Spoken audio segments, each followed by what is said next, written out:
요한일서 4장 7절에서 21절입니다. 오늘 제목은 세상보다 큰 우리의 마음에 채워야 할 사랑이라는 제목으로 오늘 말씀을 전하고자 합니다. 에릭스라는 학자는 우리 인간의 발달 단계를 이렇게 표현하고 있습니다. 첫 번째는 우리가 0세에서 3세 나이에는 신뢰와 불신감이라는 제목으로, 그때 엄마의 사랑과 주변의 사랑을 충분히 받지 못한 아이는 타인을 이렇게 신뢰를 잘 못하고 항상 불안해하고 반항하러 클 확률이 굉장히 많답니다.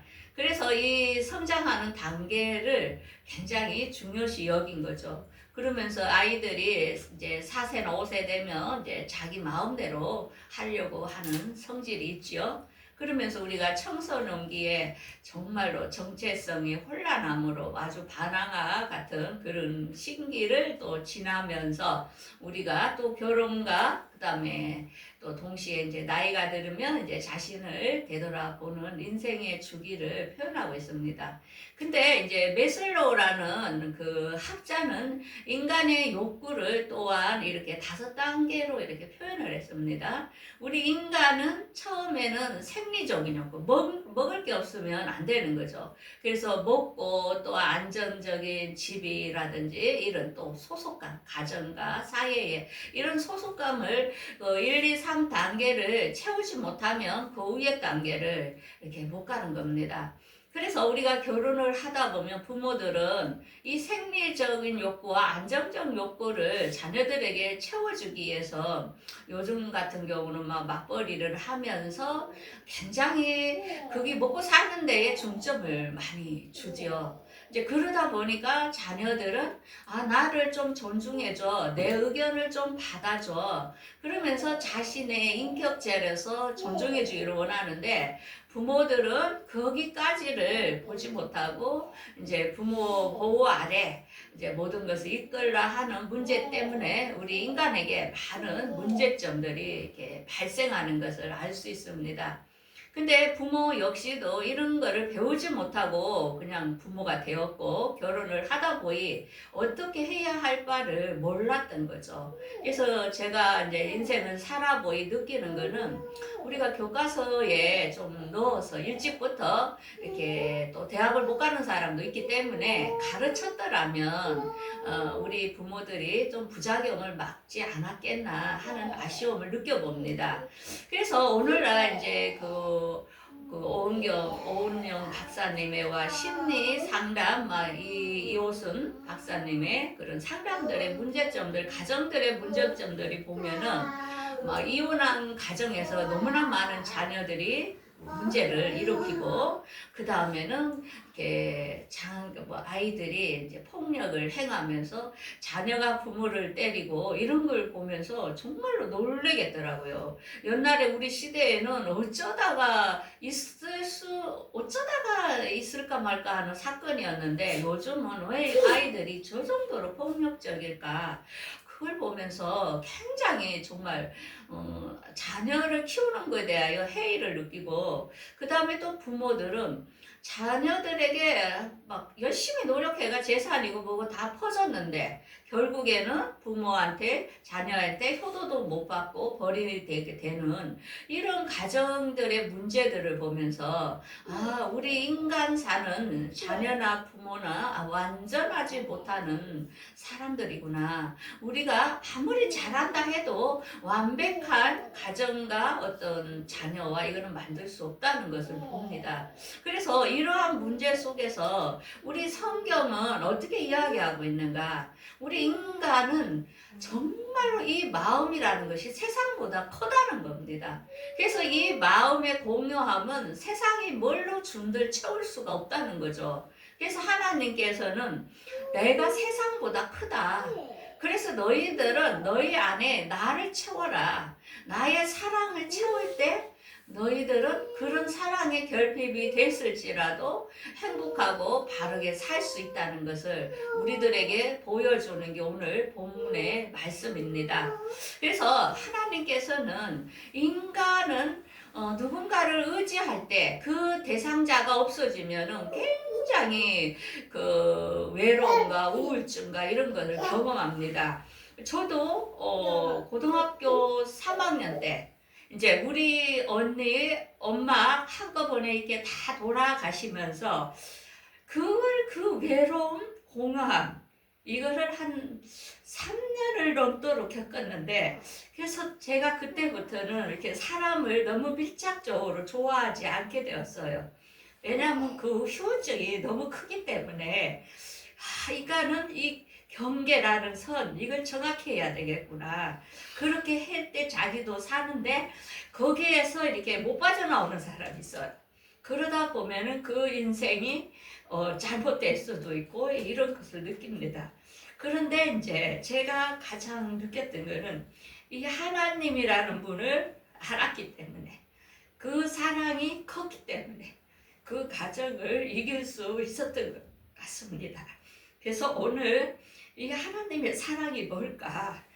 그래서 이제 오늘 이 요한 일서를 제가 묵상하면서 정말 이 사랑 때문에 내가 살았구나. 이런 거 보면서 저도 저의 간증을 나누면서 여러분들도 정말 이 사랑에 가득 채워서 앞으로 인간에 있어서는 살다 보면은 또 너무 좋아하는 사람이 죽을 수도 있고 이런 것을 우리가 바지를 합니다. 그러면 하나님의 사랑이 무엇인지 오늘 한번 보겠습니다. 첫 번째, 우리의 죄를 위하여 독생자를 주셨다는 거죠. 첫 번째, 사랑은 이거는 우리 누구에게나 해당된다는 것입니다. 그래서 본문 7절에 보면 사랑하는 자들아 우리가 서로 사랑하자. 이 사랑은 하나님께 속한 것이니 사랑하는 자마다 하나님으로부터 나서 하나님을 알고 하나님을 사랑하지 아니하는 자는 하나님을 알지 못하나니 하나님께서는 자기 독생자를 이 세상에 보내심으로 우리를 살려주셨다는 거죠. 그래서 인간은 최고의 문제는 하나님과의 문제에서 막혔던 그 죄로 인하여 막혔던 것을 하나님은 예수로 통하여 우리에게 그것을 화목하게 한 가장 큰 사건이죠. 그래서 우리가 이 세상에 살면서 아무리 권력과 명예를 가진다 해도 우리가 영생을 받지 못한다면은 가장 큰 실패자라는 거죠. 근데 하나님은 이 엄청난 사건으로 본인의 아들 예수를 이 세상에 보내셔서 십자가에서 죽게 하셔서 우리의 죄를 대신한 그 사랑을 먼저 주신 것을 우리에게 첫 번째 사랑을 보여주고 있습니다. 그래서 저는 이사야서의 이 말씀을 보면은 막 가슴이 막 두근두근해요. 왜? 예수님께서 찔림을 받음으로 우리의 허물을 용서를 받은 겁니다. 그 다음에 그가 상함은 우리의 죄악을 씻어주셨고, 그 다음에 그가 징계를 받음으로 우리에게 평화를 주셨고, 그 다음에 그가 채찍에 맞음으로 우리의 질병을 치료를 받은 것입니다. 그래서 우리는 병이 있는 사람은 이걸 낫게 해주세요 하지 말고 예수님께서 십자가에 죽으심으로 내 질병과 나의 몸이 치료되심을 감사합니다. 이렇게 말씀으로 선포하셔야 됩니다. 병이 안 낫고 병에 끌려다니는 사람들은 항상 기도가 바뀐 겁니다. 그걸 못 믿어서 이렇게 낫게 해주세요, 요래해주세요. 그거는 말씀을 왜곡하는 겁니다. 예수님께서 우리를 위하여 이것을 하셨다는 것을 믿어야 됩니다. 그래서 마귀에게 속지 마시고 담대하게 선포하시면서 이 말씀이 우리 자신의 정말 생명이 된다면은 이것만 묵상해도 이 세상에 뭘로 우리가 선물로 받겠습니까? 이건 엄청난 사랑을 한 겁니다. 그 다음에는 이 세상의 모든 사람은 다 죄를 지었다는 것입니다. 그런데 우리는 다른 사람의 죄는 크고 내 죄는 작다 생각합니다. 그러다 보니까 다른 사람의 죄를 비난하고 또 그 사람을 정죄하는 게 우리 인간입니다. 우리가 이제 신대원에 다니다 보면은 이게 좀 가난한 사람들이 대학원에 오는 사람들이 있어요. 그런데 이제 1등을 해야 장학금을 받으니까 그거 학비를 좀 아끼려고 계속 공부를 잘하는 사람이 오히려 컨닝을 해요. 우리 좀 이상하죠? 공부를 잘해서 잘할 것 같은데 그 사람들은 1등이라는 그 위에서 굉장히 불안을 느끼는 겁니다. 내가 이 자리를 놓치면 그 많은 사람들에게 받을 비난과 자기 자신이 용납이 안 되는 거죠. 그러다 보니까 컨닝을 이제 하더라고요. 근데 이제 그 컨닝하는 것을 들켰어요. 하게나 이제 어떤 사람들이 이제 카톡 전체에다가 컨닝하는 사람 그거 고발해서 교수님한테 올린다고 막 이렇게 막 협박을 하더라고요. 그래가지고 막 거기 카톡 안에 모든 사람이 막 웅성웅성한데 이제 제가 그래도 나이가 많잖아요. 이제 이런 말씀을 했어요. 죄 없는 사람이 돌로 먼저 쳐라. 카톡에 글을 올렸더만 그 뒤부터 조용하더라고요. 그러니까 우리는 그래요. 자기는 그 사람은 그 들킨 것 뿐인데 자기는 다른 걸로도 우리가 양심으로 죄짓는 사람이 많잖아요. 그런데 그거 하나 지었다고 그 사람을 그렇게 정죄하는 걸 보면서 우리는 중요한 거는 우리는 똑같은 다 죄인입니다. 크고 작고의 조금씩은 차이가 있지만은 우리가 그 상대의 입장에서 그 사람을 조금 불쌍히 여긴다면 그리고 또 용서한다면은 정말로 예수님이 우리가 용서를 받았잖아요. 이 일을 한다면 정말로 아름다운 이런 세상이 되지 않을까 그래 봅니다. 그 다음에 두 번째는 성령님을 우리 안에 주셨다는 것입니다.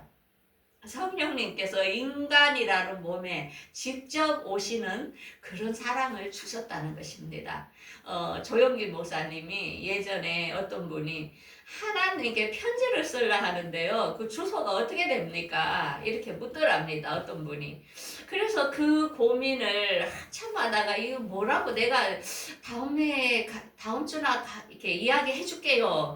해서 이제 본인도 고민이 되어서 막 이렇게 하다가 이 말씀이 성령께서 우리 안에 오셨으면 하나님의 번지수는 4번지죠. 우리 집 본인의 주소가 하나님의 주소라는 것이 딱 지혜가 와서 그 말씀을 해줬다는 것입니다. 그래서 오늘 본문에 한번 보겠습니다. 어느 때나 하나님을 본 사람이 없으되 만일 우리가 서로 사랑하면 하나님이 우리 안에 거하시고 그의 사랑이 우리 안에 온전히 이루어 주시니라. 성령을 우리에게 주심으로 우리가 그 안에 거하고 우리 안에 거하시는 줄을 아느니라. 그래서 하나님을 본 사람은 없지만은 성령이 우리 안에 오시게 되면은 성령께서 우리 안에 내주하시게 된다는 것은 고린도전서 3장 16절에도 너희가 하나님의 성전인 것과 하나님의 성령이 너희 안에 거하시는 것을 알지 못하느뇨 합니다. 그러면 이 성령은 어떤 일을 할까? 성령을 받은 사람은 어떤 것을 할 수 있을까? 이렇게 말씀합니다. 성령은 너희에게 모든 것을 가르치시고 내가 말한 모든 것을 생각나게 하신다. 그래서 성령을 받은 사람은 하나님의 말씀이 깨달아지는 겁니다. 그러면서 장래의 일을 알게 되는 것입니다. 그래서 앞으로 일어날 요한계시록에 말씀한 모든 하나님의 의도를 알게 됩니다. 그런데 성령을 받지 못한 사람은 깨달을 지혜가 없다는 거죠. 그래서 이 엄청난 축복이라는 거죠. 그래서 성령을 받은 사람들은 어떻게 했냐? 예수를 하나님의 아들이라 시인할 수 있다는 것입니다. 그러니까 예수를 안 믿는 사람은 우리가 비난할 수가 없어요. 왜? 그 안에 성령이 임하지 못했기 때문에 그가 아무리 많은 공부를 하고 박사니 과학자라도 못 깨닫는 것입니다. 이거는 엄청난 축복입니다. 누구에게나 주는 게 아니라는 것입니다. 그래서 성령을 받게 되면은 하나님의 사랑을 알게 되고 그 다음에는 하나님이 내 안에 내가 하나님 안에 있다는 것을 깨닫는 큰 엄청난 비밀이 있다는 것입니다. 그 다음에는 세 번째로는 심판날에 담대함을 주는 사랑을 주셨느니라. 심판날에 담대함을 주는 그 엄청난 사랑, 이게 뭘까요? 사람들 요즘은 너무나 생활이 어려우니까 집집마다 경제적으로 너무 어려워 하더라고요. 그래서 어제 우리 고객이 나만 어려운 줄 알았더만 이야기하다 보면 모든 사람들이 너무나 어렵다고 지금 이렇게 하소연을 한다면서. 그런데 자기도 땅이 엄청나게 많이 있는데 요즘은 팔리지 않기 때문에 그 돈을 쓸 수 없으니까 자기 노후에 자녀들도 요즘은 자주 안 와서 돈도 안 준다고. 그래서 쓸 돈이 없대요. 그래서 머리할 돈도 없어서 조금 좋은 거를 할 수가 없다는 거예요. 그래서 제가 그 말을 들으면서 제가 택시 못 타고 오면 그 줄 테니까 타고 오시라고 내가 드린다고 이제 그걸 보면서 정말 요즘 경제적으로 너무나 어려움을 겪고 그 다음에 문제는 뭐냐면은 그가 교회를 안 나가요. 안 나가는데 뭐라냐면은 그래도 내가 힘들으면 하나님 나 좀 도와주세요. 내 입에 이상하게 부처님은 안 나오고 하나님 이래 나온다면서 그 얘기를 하더라고요. 그래서 우리는 누구나 심판날에 정말 지옥에 갈까 이런 두려움을 가지고 있다는 것입니다. 그래서 지금 전쟁이 터지니까 더 불안해 하는데 그런데 우리 예수 믿는 사람 어떻습니까? 앞으로의 일들을 알기 때문에 그 두려움이 없다는 거죠. 그래서 사랑 안에는 두려움이 없고 온전한 사랑이 두려움을 내어 쫓는다는 것입니다. 그래서 자녀들은 이렇게 엄마, 아버지 이렇게 집에 오면은 편안하게 뭡니까? 그게 사랑하기 때문에 그들은 나를 사랑하는 것을 믿기 때문에 이게 두려움이 없는 겁니다. 우리도 마찬가지예요. 우리가 하나님 아버지 앞에 간다는 것을 믿기 때문에 나의 아버지는 나를 사랑한다는 것을 믿기 때문에 우리 안에 어떤 지옥에 간다는 이런 두려움이 없다는 거죠. 그래서 우리 인간은 누구나 한 번은 다 죽어요. 그렇지만은 그 뒤에는 심판이 있는 것입니다. 그래서 이 심판 때문에 우리는 인간은 항상 두려움을 가지고 있다는 것을 알 수 있습니다. 근데 이 심판대 앞에는 하나님께서 그가 행한 대로 모든 걸 보응하신다는 것입니다. 그래서 선을 행하고 영광과 썩지 아니할 것으로 구하는 자에게는 영생을 주신다는 것입니다. 그래서 우리가 지금 어떤 타인을 막 강제로 예수 믿으세요 이렇게 안 하죠. 왜? 이제는 너무나도 자기 존중성 그런 게 있기 때문에 우리가 강요를 할 수 없는 시대에 살고 있다는 것입니다. 그렇지만은 정말 하나님을 아는 사람들은 이 심판, 우리 인간은 누구나 어떻게 살았든 심판대 앞에 서야 되는데 정말로 영광과 썩지 아니함으로 산 사람들은 영생을 받는 이런 엄청난 축복이 있습니다. 그래서 하나님께서는 우리가 사랑하면 그가 우리를 먼저 사랑했다는 것입니다. 그러면서 하나님을 사랑한다 하면서 형제를 미워하는 자는 이거는 거짓말하는 자요. 형제를 사랑하지 못하는 자는 보는 바 하나님을 사랑할 수 없다고 합니다. 그래서 우리가 이 땅에서 부모님께 효를 다하지 못하고 존경하지 못하는 그 사람은 결코 보이지 않는 하나님을 사랑하지 못하고 그를 경외하지 못한다는 것을 우리에게 보여줍니다. 가장 보이는 사람한테 원한한데 보이지 않는 하나님을 어떻게 하겠나 이렇게 말씀하죠. 그래서 우리 인간은 죽음 앞에서 인간이 홀로 선다면 누구나 다 죽음 앞에 서야 된다는 것입니다.